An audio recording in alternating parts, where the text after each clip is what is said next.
ఆప్కి అదాలత్లో సునీల్ దత్ గారి మీదున్న ఆరోపణ. రాజకీయాల కోసం ఈయన సినిమాల్లో యాక్ట్ చేయడం వదిలేశారు. దత్ గారు, ఈ ఆరోపణ గురించి మనం మాట్లాడే ముందు ఒకసారి మనం ఫ్లాష్ బ్యాక్ వెళ్ళొస్తే బాగుంటుందేమో. అలాగే. పార్టీషన్ టైంలో బల్రాజ్ దత్ అనే ఒక కుర్రాడు ముంబైలో జైహింద్ కాలేజ్కి వచ్చారు. తర్వాత ఆయన మొదటి ఉద్యోగం బస్ డిపోలో చేశారన్నమాట. ఆ రోజులు అసలు మర్చిపోలేం కదా. నేను పొద్దున్నే కాలేజీకి వెళ్ళేవాణ్ణి, తరువాత లైబ్రరీకి వెళ్ళేవాణ్ణి. ఎందుకంటే నాకు ఉండడానికి ప్లేస్ లేదు. అందుచేత ఏషియాటిక్ లైబ్రరీకి వెళ్ళి చదువుకునేవాణ్ణి. ఆ తర్వాత 2 గంటల నుంచి రాత్రి 10 గంటల వరకు నాకు డ్యూటీ ఉండేది. 11 అయ్యేది బస్సు డిపోలో. బస్సులు డిపోకొచ్చేవి. ఏవైనా దెబ్బతింటే గనుక అవి రికార్డ్స్లో రాసేవాణ్ణి. డీజిల్ ఎంతుందో రాసి ఇచ్చేవాణ్ణి. మడిగారు పగిలిపోతే డ్రైవర్ని అడిగి రిపోర్ట్ రెడీ చేసి ఇవ్వాలి. మీకు అప్పుడు ఎంత జీతం వచ్చేది? 100 రూపాయలు. నెలకి 100. బస్ డిపోలో పనిచేస్తున్నప్పుడు రేడియో అనౌన్సర్గా ఎలా మారారు? నాకు డ్రామాల మీద మక్కువ ఎక్కువ ఉండేది. కాలేజీలో డ్రామాలు వేసేవాడిని. అప్పుడొక డాన్స్ బ్యాలెట్ జరిగింది. అందులో అయితే మా ప్రొఫెసర్ నన్ను కామెంటరీ చెప్పమన్నారు. అప్పుడు కొన్ని అడ్వర్టైజ్మెంట్ కంపెనీస్ బాసెస్ వచ్చారు. అప్పుడు వాళ్ళు నా గొంతు విన్నారు నేను కామెంటరీ చెప్పేటప్పుడు. వాళ్ళకైతే నా గొంతు నచ్చింది. ఆ టైంలో ఒక ప్రోగ్రాం అరేంజ్ చేశారు. అది ఫిల్మ్ స్టార్స్ యొక్క ఇంటర్వ్యూ. ఆ ఇంటర్వ్యూ నేను అటెండ్ చేశాను. పెద్ద పెద్ద stars, Dilip sir, Devanand sir, ఇంకా ఆ టైంలో అయితే సూర్య మేడంతో ఇంటర్వ్యూ చేశా. దాని తర్వాత చాలామంది స్టార్స్తో ఇంటర్వ్యూ చేశాను. వాటితో కలిపి ఇంకో ప్రోగ్రాం కూడా నేను చేశా. సినిమా విషయాల గురించి మాట్లాడడం. నాకు తెలిసి మీరు పైనీయర్. అదేమిటంటే అది ఆప్కి అదాలత్లా నా ప్రోగ్రాంలో నేనే పైనీయర్. అలాగా? ఎందుకంటే అడ్వర్టైజింగ్ కంపెనీకి నేనే అడ్వైజ్ ఇచ్చా. ఏంటంటే సినిమా విషయాలు ప్రజల వద్దకు వెళ్తే బావుంటుందని, ఇంకా స్టూడియో అట్మాస్ఫియర్ ఎలా ఉంటుంది, లైట్స్ ఎక్కడి నుంచి వస్తాయి, ఇంకా డైరెక్టర్ ఏం ఎదురు చూస్తున్నారు, కెమెరా ఎలా వర్క్ చేస్తోంది, డైలాగ్ ఎలా చెప్పాలి. అలాగే ఈ బల్రాజ్ దత్ అనే ఆయన సునీల్ దత్గా ఎలా మారారు? దిలీప్ సార్ది ఒక సినిమా నడిచేది.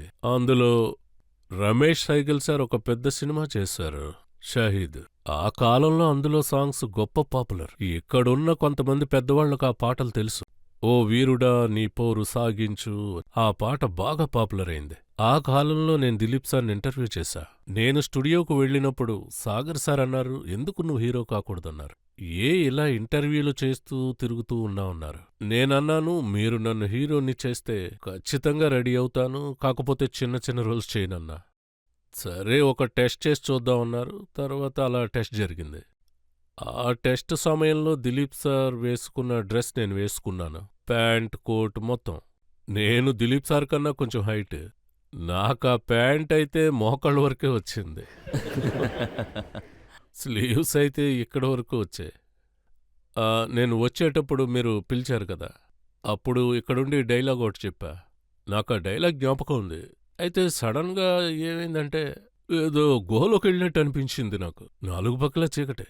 అప్పుడు నేనేదో డైలాగ్ చెప్పేసి అలా వెళ్ళిపోయినా. సో అది 1955లో. అప్పట్నుంచి బండి అలా మెల్లమెల్లగా నడుస్తూనే ఉంది. నెమ్మదిగా వెళ్ళలేదు, మీ బండి చాలా వేగంగానే వెళ్ళింది.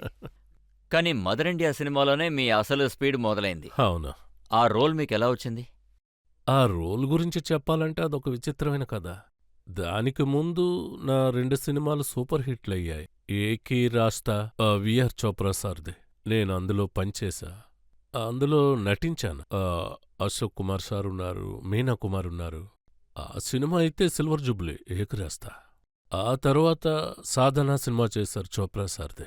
అది కూడా సిల్వర్ జూబ్లీ. నేనప్పుడు షూటింగ్లో ఉన్నాను. నాకు ఒకరోజు మెసేజ్ వచ్చింది. ముక్రిన్ అనే ఒక కమెడియన్ ఉన్నారు కదా, అతను నాకు మంచి స్నేహితుడు. ఆయన ఏమన్నాడంటే, మెహబూబ్ సార్ మీ గురించి విన్నారన్నారు. నేనన్నాను, ఆయన సినిమాలో హీరోని ఎంపిక చేశారు కదా అని. దాందేముంది, ఒకసారి వెళ్ళుకోలు అన్నాడు. అప్పుడు నేను మెహబూబ్ సార్ని కలిసా. అప్పుడు ఆయన నన్ను చూసి నీకు రాము రోల్ ఇస్తా అన్నారు. అది పెద్దన్నయ్యగా. నేనన్నాను, సార్ మెహబూబ్ సార్ మీరు చాలా పెద్దవారు, ఎన్నో పెద్ద సినిమాలు చేశారు. నాకు మీరు చిన్న రోల్ ఇచ్చినా చాలు, కానీ మీరు అంత పెద్ద రోల్ నాకు ఇచ్చేశారన్న. మీరే చిన్న రోల్ ఇచ్చినా నేను రెడీ అని చెప్పాను. ఆయన చాలా సంతోషపడ్డారు. ఒకరోజు కూర్చొని ఆయన నన్ను అలా చూస్తూనే ఉన్నారు. ఎందుకు అలా చూస్తున్నారో అర్థం కాల. అప్పుడు ఆయన నాతో అన్నారు, నీకు బిర్జు రోల్ ఇస్తానని చెప్పారు. అదేంటంటే బిర్జు అనే రోలు ఆ సినిమాలో ఇంపార్టెంట్. సరే మీ ఇష్టం అని చెప్పాను. కానీ మీ హెయిర్ కొంచెం నీలంగా ఉందన్నారు. మిమ్మల్ని చూస్తుంటే పల్లెటూరు వాళ్ళ లేడు అన్నారు. వెంటనే నేను అక్కడి నుంచి వెళ్ళిపోయి నాకు తెలిసిన ఒక బార్బర్ ఉన్నాడు. అతను నాకు బాగా తెలిసినవాడు. ఫ్రీగా షేవ్ చేసేవాడు, హెయిర్ కట్ చేసేవాడు. సో నేను అతను ట్యాక్సీలో తీసుకువెళ్ళి స్టూడియోకి తీసుకొచ్చా. ఏం మాట్లాడకుండా రా స్టూడియోకి వెళ్దాం, చిన్న పని ఉందన్న. అలా తీసుకొచ్చాను. అతను అక్కడ నమాజ్ చేస్తున్నాడు.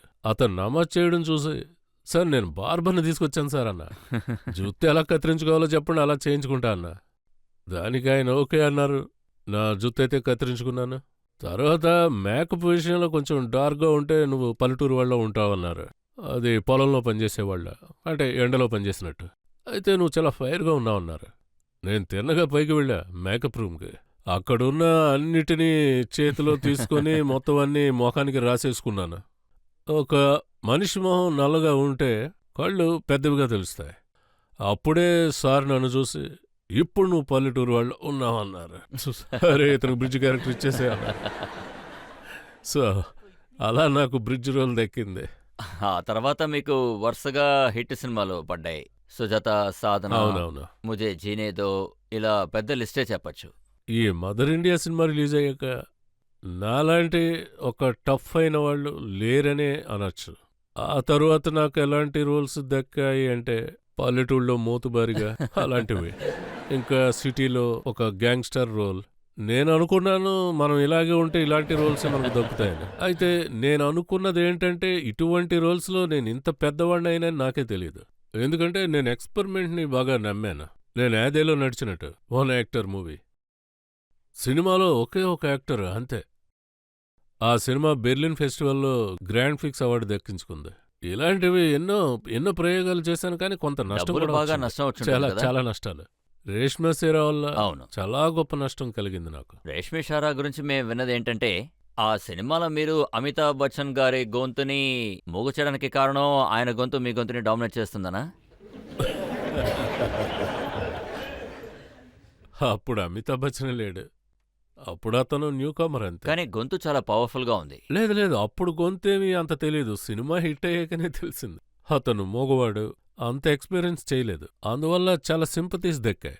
ఆ సింపతి వల్లే ఆ రోల్ అంత బాగా హిట్ అయింది. అయితే ఈ విషయం తెలియకుండా పోయింది. మనం ఏదైనా మంచి క్యారెక్టర్ని ఫాలో అయితే మనకు కొన్ని విభిన్నమైన క్యారెక్టర్స్ ఆ దారిలో దక్కుతాయి. అయితే వదంతులనేవి ఒక్కొక్క సమయంలో యాక్టర్స్ మధ్య కొన్ని మనస్పర్ధలు కలిగిస్తాయి. అయితే మీరిద్దరు విడిపోవడానికి ఏదైనా జరిగిందా? అలా ఏం జరగలేదు. విడిపోవడానికి కొంతమంది ట్రై చేశారు, అదే మీలాగా. దత్ గారు, సినిమాలు మిమ్మల్ని బలరాజ్ నుంచి సునీల్ దత్గా మార్చింది. అవే సినిమాలు మిమ్మల్ని స్ట్రీట్ లైట్ నుంచి తీసుకెళ్లి బంగ్లాలో కూర్చోబెట్టింది. ప్రజల ప్రేమ, ఆదరణ మీకు చాలా ఉంది. మీకు ఇన్ని సినిమాలు ఇచ్చాయి, కానీ మీరు రాజకీయాల కోసం సినిమా జీవితాన్ని వదిలేశారు. దాని గురించి చెప్పాలంటే నేనసలు కలలో కూడా ఊహించలేదు ప్రజలు నన్ను ఇంత ఆదరిస్తారని. అంటే ప్రజలు నన్ను ఆదరించకపోతే నేనింత పెద్ద యాక్టర్ని ఎలా అవుతాను? ఒక నటుడుగా ప్రజలు మీ మీద అంత అభిమానం పెట్టుకున్నారు. అలాంటి ఒక వ్యక్తి సినిమాలు వదిలేసి రాజకీయాల్లో వెళ్ళిపోవడమేమీ అంతగా బాలేదు. అదేంటంటే నేనొక రాఖీ అనే సినిమా చేశా. ఆ రాఖీ సినిమాలో నా కొడుకు యాక్ట్ చేశాడు, అది బాగా హిట్ అయింది. అప్పుడు నేను ఒకటే అన్నాను, ఒకే వరలో 2 కత్తులు ఉండకూడదు, ఒకటి వాడుండాలి, నేనుండాలని. అంటే నేను ఇందులో చాలా విషయాలు చవి చూశాను. కొడుక్కి ఛాన్స్ ఇవ్వాలి. రాజకీయాల్లోకి రావాల్సిన అవసరం ఏమొచ్చింది? లోక్సభ ఎన్నికల్లో పోటీ చేసి పార్లమెంట్కి వెళ్లాల్సిన అవసరం ఏమొచ్చింది? ఈ విషయం మీకు నేను కాస్త వివరంగా చెప్తాను. అది ఇందిరా మేడం హత్య తర్వాత ఆ సంఘటన జరిగినప్పుడు నేను న్యూయార్క్లో ఉన్నాను. అప్పుడు కండోలెన్స్ మీటింగ్ కోసం కౌన్సిల్ జనరల్ ఆఫీస్కి వెళ్ళాను. లోపలికి వెళ్ళి బయటకొచ్చినప్పుడు చాలామంది సర్దార్లను నేను చూశాను. అప్పుడు వాళ్ళు డాన్సులు చేస్తున్నారు, పాటలు పాడుతున్నారు, హుషారుగా ఉన్నారు. అది చూసి నేను బాధపడ్డాను. నేను ఇండియా వెళ్ళినప్పుడు ఢిల్లీలో ట్రక్కులు తగలబడ్డాయి, ఇంకా చాలా చాలా బళ్ళన్నీ తగలబడిపోయాయి. మొత్తం ఢిల్లీ అక్కడక్కడ మంటల్లో ఉంది. అప్పుడే సర్దార్లు గాయాలకు గురయ్యారు. అలా నా కళ్ల ముందే ఇటువంటి ఎన్నో సంఘటనలు. ఎలా అంటే ఇండియా పార్టీషన్ అప్పుడు జరిగినవి అలాంటివి, ఆ రోజులో జరిగిన విధంగా. దాని గురించి ఆలోచించినప్పుడు నిజంగా నాకు మతిపోయింది. ఇవే నా మైండ్లో అలా దొల్లుతున్నాయి. సో ఈ సంఘటన తర్వాత నాకు ఫోన్ వచ్చింది. అది రాజీవ్ గాంధీ చేశారు. ఆయన నన్ను నువ్వు ఎలక్షన్లో నుంచుంటావా అని అడిగారు. అందుకు నేను ఖచ్చితంగా ఉంటాను అన్నా. ఎందుకంటే నా కళ్ళ ముందు ఇన్ని ఘోరాలు జరిగాయి. నా వంతు నేనేదైనా చేయాలి, నా దేశం కోసం నేనేదైనా చేయాలనుకున్నా. మనం సెక్యులర్గా ఉండాలి, అన్ని మతాల వాళ్లతో కలుపుకోవాలి, అప్పుడే మన దేశం బావుంటుంది. ఇదే కారణంతో నేను పాలిటిక్స్లోకి వచ్చాను. ప్రజలు చాలా మంది మిమ్మల్ని ప్రశ్న అడగాలని అంటున్నారు. మీరు అడగండి. 84లో జరిగిన కలాపం వల్ల చాలామంది సర్దార్లు చనిపోయారు. అప్పుడు కూడా ఆ పార్టీ అధికారంలో ఉంది. ఇదెలా జరిగింది? నేనేం చేశానంటే as a member of parliament Congress ఎంపీగా నేనేం చేశానంటే నేను నడుచుకునే దత్ గారు, ఆయన పంజాబ్ వరకు వెళ్ళాను. ఏమంటున్నారంటే ఒక గొడవకి కారణమైన పార్టీలో మీరు వెళ్ళి చేరారని అంటున్నారు. అదేంటంటే ఒక పార్టీలో కొంతమంది తప్పు చేస్తారు, అందువల్ల పార్టీని తప్పు పట్టకూడదు. అంటే బేసికల్గా అది సెక్యులర్ పార్టీ. ఇంకా చెప్పాలంటే సెక్యులరిజం నేను నమ్ముతాను. నేను గాంధీ సిద్ధాంతం నమ్ముతాను. అందువల్ల నేను చేసేదేవైనా తప్పుడు దోవలో వెళ్ళదు. నా ప్రిన్సిపల్స్ ఎలా ఉంటాయంటే నేనెలా బిహేవ్ చేస్తానో మీరు దాన్ని ఫాలో అవుతారు. నా ఆరోపణ వేరే దత్ గారు. చెప్పండి. ఏ సినిమా ప్రపంచం అయితే మ్. మిమ్మల్ని ఒక మంచి స్థాయికి తీసుకెళ్ళిందో, ప్రేమ లేదు ఆదరణలు ఫిల్మ్ ఇచ్చాయో. ఇండస్ట్రీ కాదు, ప్రజలు. లేదు లేదు public ఉండండి వాళ్ళు ఉండండి సినిమా దానికి కారణం చూసే- ప్రజలు. మీరు ఇక్కడ ఉండి ఇంత పాపులర్ అయ్యారు, ఇంత పెద్ద స్టూడియో నిర్మించారు, అదంతా ఈ ప్రజల వల్లే కదా కలిగింది. ఈ రోజు మిమ్మల్ని ఇంతమంది ఆదరిస్తున్నారు, అదంతా ప్రజల వల్లే. ఇంకా చెప్పాలంటే చాలా ప్రోగ్రామ్స్ ఉన్నాయి. కొన్ని వాళ్ళకి నచ్చో త్వరగా ముగిసిపోతాయి కదా. కానీ మీరు ఇలా బిడిసి పట్టుకున్నారు కదా చాలా సంవత్సరాలుగా. మీరైతే అన్ని రికార్డ్స్ని తుడిచిపెట్టేశారు. చెప్పాలంటే టీవీ రికార్డ్స్ అన్నిటినీ మీరు తుడిచేశారు. నిజమే అవును, కదా. మీరు కూడా చాలా సంవత్సరాలుగా ఇక్కడే ఉన్నారు. మిమ్మల్ని ఎవరు అలాగేం బెచ్చలేకపోయారు. కాదు. దత్ గారు, ఫిలిం ఇండస్ట్రీకి చెందిన వాళ్ళ ఆరోపణలు ఏంటంటే మీరు ఫిలిం ఇండస్ట్రీకి అసలు ఏమీ చేయలేదట. అది నేను 20 ఏళ్లుగా ఫిల్మ్ ఇండస్ట్రీకి దూరంగానే ఉన్నాను. ఇప్పుడు ప్రాబ్లమ్స్ ఏంటి అనేది వాళ్ళే ఇక్కడికొచ్చి చెప్పాలి. ఇది ఇలా ఉంది, ఇటువంటి ప్రాబ్లమ్స్ మాకున్నాయి, ఇలా డిస్కస్ చేసుకొని వాళ్ళు చెప్తే ఒక నిర్ణయం కానీ దత్ తీసుకుంటాం. గారు, ప్రధానమంత్రి గారు మిమ్మల్ని పిలిచి మీకు ఏ మినిస్ట్రీ కావాలని అడిగినప్పుడు మీరు నాకు ఐఎంబీ కావాలి, నేను ఫిలిం ఇండస్ట్రీకి ఏదో చేయాలనుకుంటున్నానని చెప్పుండొచ్చు కదా. లేదు నేను అలా ఏం చెప్పలేదు. సినిమా ఇండస్ట్రీకి నా వల్ల ఏమవుతుంది? అక్కడికి వెళ్తే నేనే ఇరుక్కుంటాను. వాళ్ళ కోసం నేను ఫైట్ చేయలేను కదా. తర్వాత నేను రాజ్యాంగం కోసం డిఫెండ్ చేసుకుంటానుగా. అదే అలా కుదురుతుంది చెప్పండి. దానికి బదులుగా నేను యువకుల పక్కన ఉన్నాను. అంటే నేను క్రీడారంగంలో కూడా ఉన్నానంటున్నా. 75 ఏళ్ల వయసులో యువ మంత్రినా? ఎందుకని మీరు అందరి ముందు నన్ను ఇలా అంటున్నారు? ఎందుకు ఇలా అంటున్నారు? ఈ విషయం అందరి ముందు చెప్పి నన్ను ఇరికించారే. ఇలా అందరి ముందు చెప్పకూడదు, ఒంటరిగా కానీ ఎప్పుడైనా. చూసారంటే మీరు పార్లమెంట్లో మీ బయోడేటా క్లియర్గా రాశారు, అందులో మీ వయసు కూడా ఉంది. వాళ్ళు అది తెలియకుండా రాసుంటారు.